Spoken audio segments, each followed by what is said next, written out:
Assalamualaikum warahmatullahi wabarakatuh. Di video kali ini, kita akan membahas mengenai penyelesaian shortest path dengan menggunakan aplikasi Excel dan aplikasi QM. Nah, untuk bagian pertama, kita akan menggunakan Excel terlebih dahulu. Terdapat suatu kasus di mana kita harus mencari jalur terpendek dari node 1 menuju node 7. Langkah pertama yang harus kita lakukan adalah membuat tabel. Tabel ini akan berisi panjang dari masing-masing jalur antar node. Baris di sini ini melambangkan node awal, sedangkan kolom melambangkan node tujuan. Pertama, kita isi sel ini yang melambangkan node 1 menuju node 2 panjangnya berapa. Di sini ini 5. Ini node 1 menuju 3 panjangnya 4. Node 1 menuju 4 kan nggak ada. Nah, di sini kita akan beri beban. Kalau memakai cara manual, biasanya dilambangkan tak terhingga. Kalau di sini kan tak terhingga nggak bisa. Jadi, kita kasih angka yang besar. Misal 10.000. Node 1 menuju 5 juga nggak ada. Kita isi 10.000 juga. 1 menuju 6 nggak ada. Kita isi 10.000. 1 menuju 7 juga nggak ada. Kita isi 10.000 juga. Lalu untuk sel berikutnya untuk baris 2. Ini 2 menuju 2. Panjangnya kan 0. Karena menuju dirinya sendiri. 2 menuju 3 nggak ada. 10.000 berarti 2 menuju 4 panjangnya 4. 2 menuju 5 panjangnya 3. 2 menuju 6 nggak ada, dan 2 menuju 7 juga nggak ada.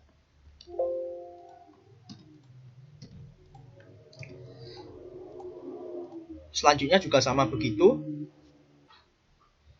Setelah semua sel terisi, selanjutnya kita akan mengisi yang bagian kolom supply dan baris demand. Nah, kolom supply ini kita isi 1 semua. Jadi supply di sini tandanya kurang dari sama dengan. Kenapa? Karena di shortest path ini kan kita mencari jalur yang paling pendek. Nah, pasti jalur yang paling pendek itu berarti hanya satu jalur kan? Nggak mungkin kita mau mencari jalur yang paling pendek tapi punya 2 jalur. Makanya supply ini selalu kurang dari sama dengan 1. Nah, untuk demand, untuk baris demand ini juga nilainya 1 semua. Tapi di sini tandanya lebih besar sama dengan. Kenapa? Karena di jalur shortest path ini jalur yang tersedia tuh banyak, lebih dari 1. Makanya di sini tandanya lebih besar sama dengan 1. Jadi untuk supply sama demand ini nilainya selalu 1. Demand juga nilainya selalu 1. Yang supply tandanya kurang dari sama dengan, dan demand tandanya lebih besar dari sama dengan. Untuk kasus shortest path selalu seperti itu. Langkah berikutnya, kita akan menulis fungsi objektif dan fungsi kendala dari jalur ini. Untuk fungsi objektif, itu min Z. Min karena kita mencari jalur yang terpendek, sama dengan 5x12 ditambah 4x13 ditambah 10.000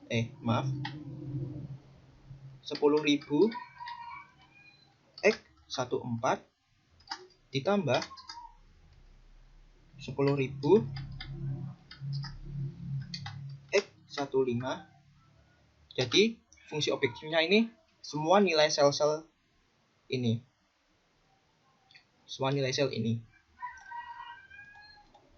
Jadi ini nanti ditambah sampai sel terakhir, yaitu 3 X67.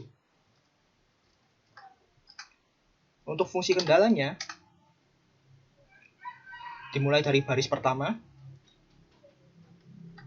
5X12 ditambah 4X13 ditambah 10.000 X14 ditambah 10.000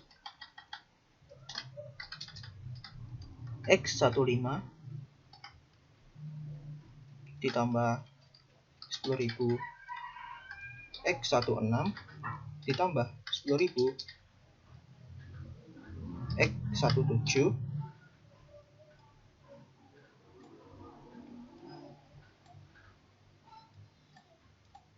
itu kurang dari sama dengan 1. Ini untuk baris pertama. Baris kedua pun demikian sama. Titik-titik. Nanti kalian jabarkan sendiri. Kurang dari sama dengan 1 sampai baris terakhir, baris ke-6. Selanjutnya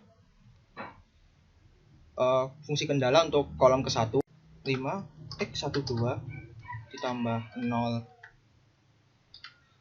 X22 ditambah 10.000 X13 ditambah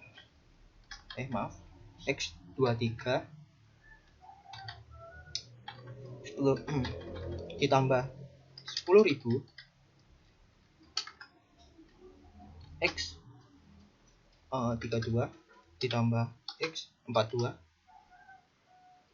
ditambah X52 ditambah X62. Ini lebih besar sama dengan 1.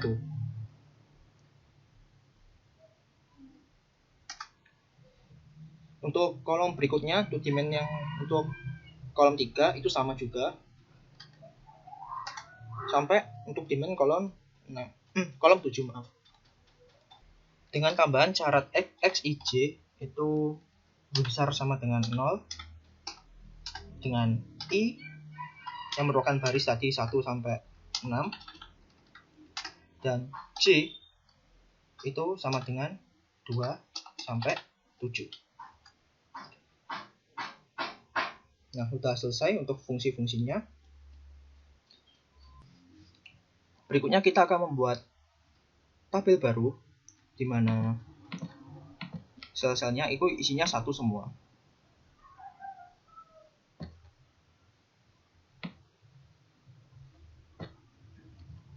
Nah, sel yang isinya 1 semua ini nanti akan menunjukkan jalur mana yang akan dilewati.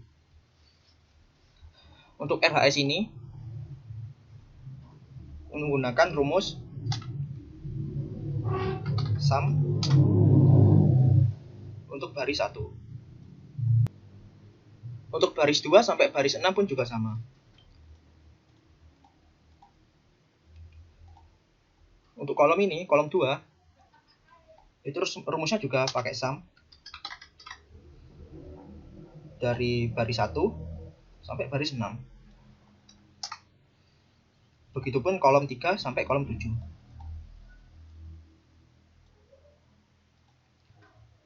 Setelah semua tabel selesai, langkah selanjutnya adalah mencari rumus fungsi objektif. Fungsi objektif ini adalah sum product dari tabel yang pertama ini dikalikan dengan tabel yang kedua.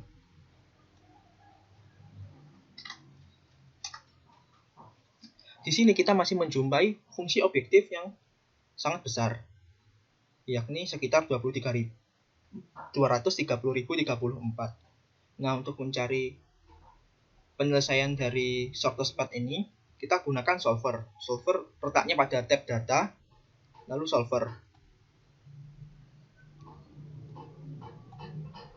Set objektif ini adalah tempat sel di mana kita menyimpan nilai fungsi objektif, yakni sel ini tadi, sel M27.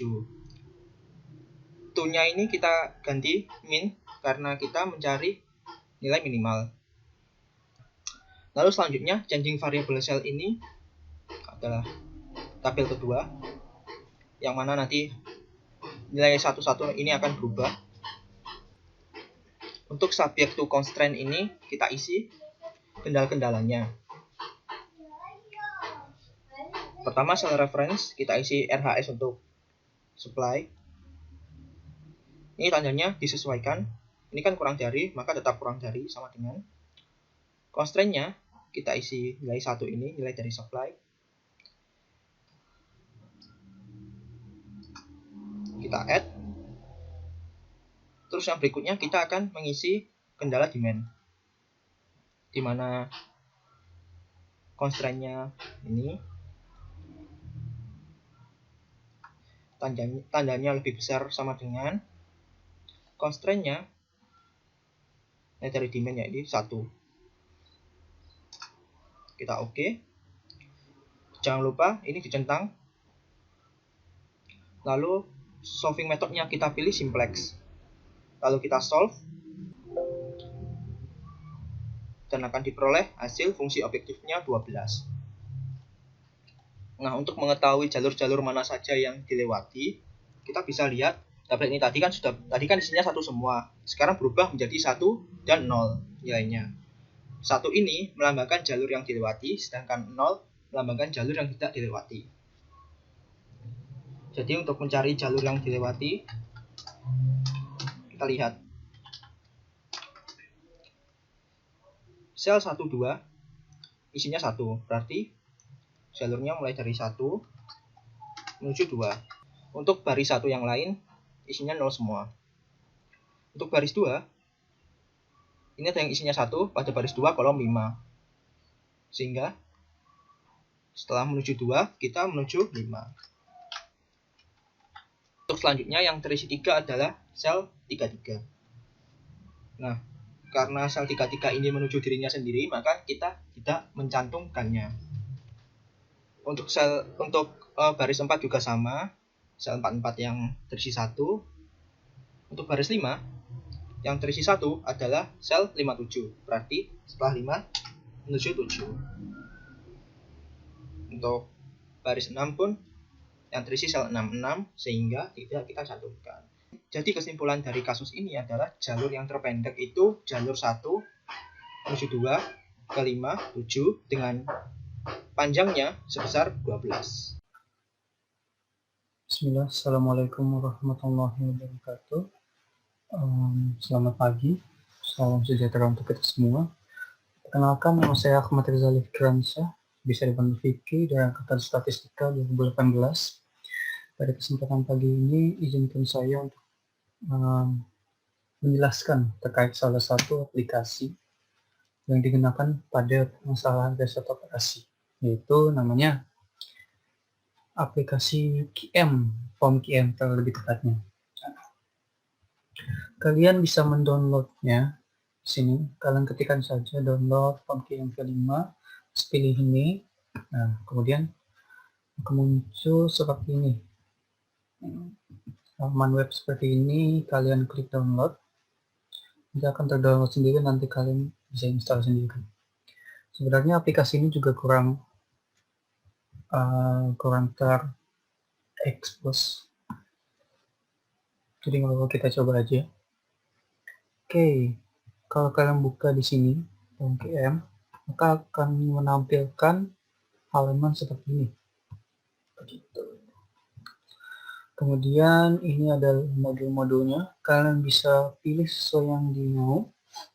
Ada decision analysis, forecasting juga ada, goal programming, inventory, linear programming, markov analysis, network, PRTCM, CPM, quality control, dan lain sebagainya. Untuk kasus kita akan menganalisis mengenai shortest path dan Naxflow. Nah, yang pertama shortest path dulu. Berikut adalah soalnya. Ada 1, 2, 3, 4, 5, 6, 7 node, 7. Kita ingin mencari jalur terpendek, jarak berdasarkan jarak dari 1 ke 7. lewat mana. Nah, 5 di sini tuh maksudnya entah itu kilometer, meter, 100 meter atau berapapun. Begitu. Jadi yang kita tinggal lakukan adalah untuk POMKM ini kita klik ke network, kemudian shortest route, path atau route sama aja. Nah, oke. Misalnya mungkin materi 1. Oke. Nah, kemudian branch di sini tuh maksudnya jalurnya, banyak jalurnya. Kalau di sini ada 1, 2, 3, 4, 5, 6, 7, 8. Benar ya? 8. Oke. Kemudian balik lagi set datanya 8, 1, 2, 3, 4, 5, 7, 8. Oke, sudah pas. Daerah sama daerah ini saya sudah coba nggak ada bedanya. Oke, kemudian oke. Nah, di sini kalian isikan notnya dari mana ke mana. Range 1 sebenarnya ini nggak ada urutannya. Kalian bisa bebas isi mulai dari note 6 ke note 7 boleh. Range 1 ke note 6 ke note 7 boleh. Tapi biar kita lebih enak, kita lihat aja ke kita. Oke, harapannya kalian juga sekalian melihat jalur-jalur. Branch 1 aku kasih dari startnya 1, kemudian 2, jaraknya 5. Oke, branch 2, 1 ke 3, jaraknya 4. 1 ke 3 jaraknya 4. Branch 3, dari 2 ke 4, jaraknya 4. Oke, branch 2, dari 2 ke 5, jaraknya 3. Oke, kemudian branch 5, dari 3 ke 6, jaraknya 6. Terus kemudian branch 6, dari 4 ke 7, jaraknya 5. Branch 7, dari 5 ke 7, jaraknya 4. Kemudian branch 8 yang terakhir itu dari 6 ke 7, jaraknya 3. Sorry. Oke, sorry. 3. Nah, mantap. Kemudian originnya, ini berasal dari mana titiknya, dari mana ke mana kita maunya. 1 ke 7. Dah. Kemudian setelah semua selesai, kita tinggal save aja. Nah, sudah terlihat. Nah, sedikit cara bacanya. Kita lihat dari start node-nya. Start dari 1, kemudian kedua dengan jarak 5. Nah, ini total dari jarak terpendeknya. Kemudian dari 2, dari 2 ke 5. Dari 2 ke 5 dengan jarak 3, dari 2 ke jarak 3, total jaraknya 8. Kemudian dari 5 ke 7. Jaraknya 4, 12. Berarti total jarak minimum yang kita butuhkan untuk mencapai node 1 ke node 7 itu sebesar 12. Begitu. Baik, sekian. Terima kasih untuk shortcut